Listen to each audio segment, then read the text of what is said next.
where we're doing knee bars from everywhere. Where are we working today, Bendy? From the clock position. The clock position? Yeah, the clock position is kind of like the way we define when you pass the half guard. You kind of like in this position when you can go for side control, knee on belly, monte, north-south, or scaffold. So it's like a clock position because you can go around and. So we're working around the whole body. Exactly. All right. So specifically today, knee on belly to our driver's seat and to the knee bar. All right, we're gonna go over our driver's seat positions that we're working in today first, and then we're gonna show you the technique. Let's get to work. All right, so today we're gonna introduce what we call the Russian Cowboy. This is what I learned as the Russian Cowboy. I think that some people think that our sit position, they call that the Russian Cowboy. So we're gonna differentiate. This is kind of a pseudo driver's seat position because we're not really able to directly attack the knee bar here, but we've got some attacks from here. So I wanted to break down this position a little bit. Here I need to have control of both of his legs. It's not good enough for me to have control of one of them. Now sometimes I can move into the sit position just by pushing one down and stepping over, and now I'm back to where we're familiar here. Today we're going to be working in a little bit of a different way. I'll break it down a little bit deeper, but in this we're going to kind of move it over just like we're going to a Drysdale position today. So these are kind of two of the movements that we can take from here. So if you've asked us for Russian Cowboy moves before, this is your day. I'm going to introduce you to a new position in the driver's seat today called the pigeon. So what we've got here is we've got our sit position, we move over into our Drysdale, but sometimes this leg is caught in this triangle here.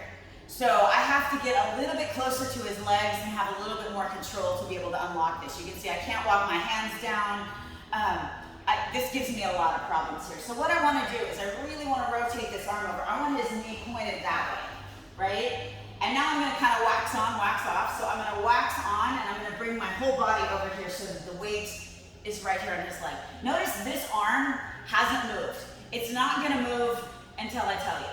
All right, so I've got this pressure here and I've got my arm stabilizing. Now just for a moment, I'm going to bring this over here and I'm going to put my wrist right behind his Achilles, and now I'm going to wax off. Now you can see this creates the break in his legs, and that is exactly what I need to slide this arm. Now it's time to move this arm. Slide this arm down and grab his ankle.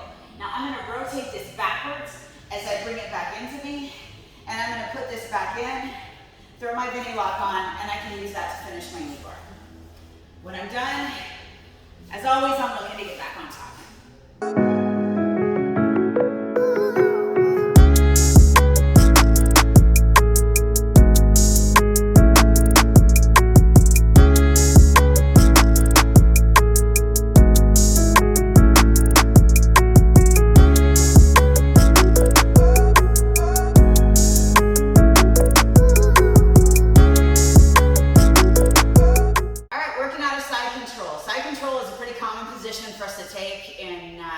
In the clock position, everybody loves side control.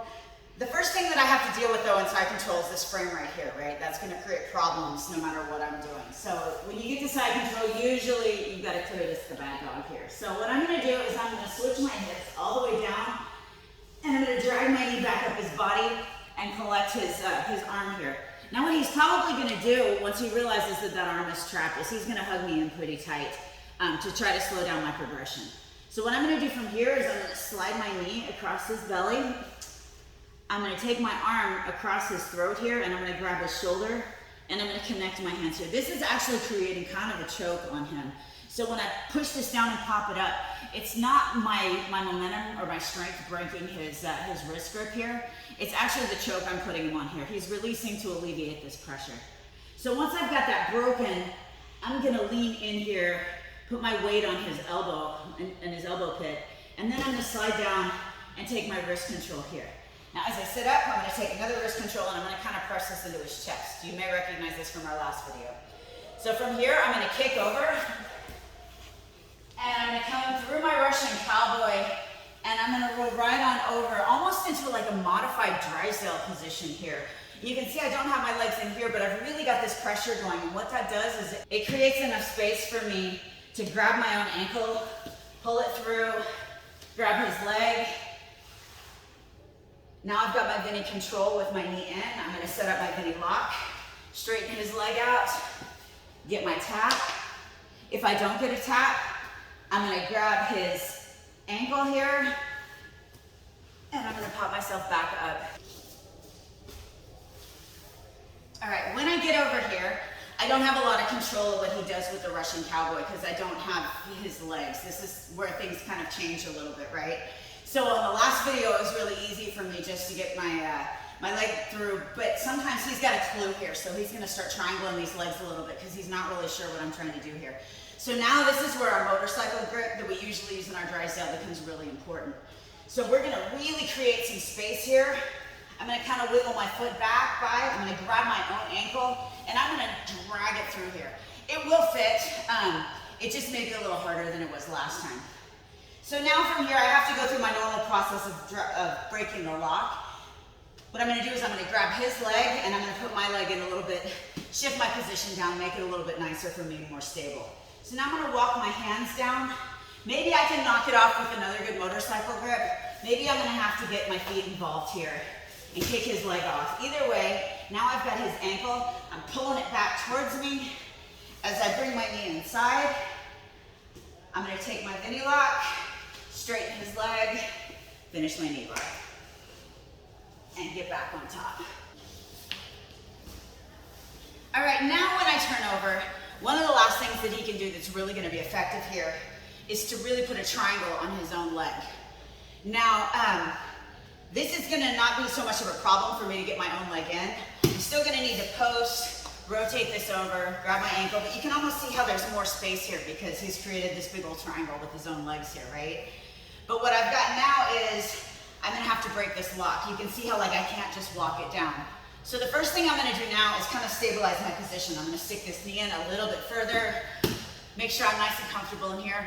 Might even bounce around a little bit to make him uncomfortable.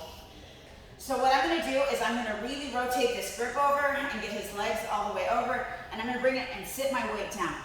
Now what this does is it gives me this same control over his legs, but now it's happening with my body, so now my hands are free to work here.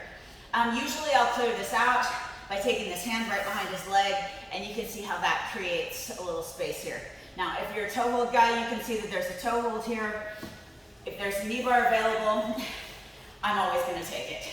So I can finish this way. And get back on top.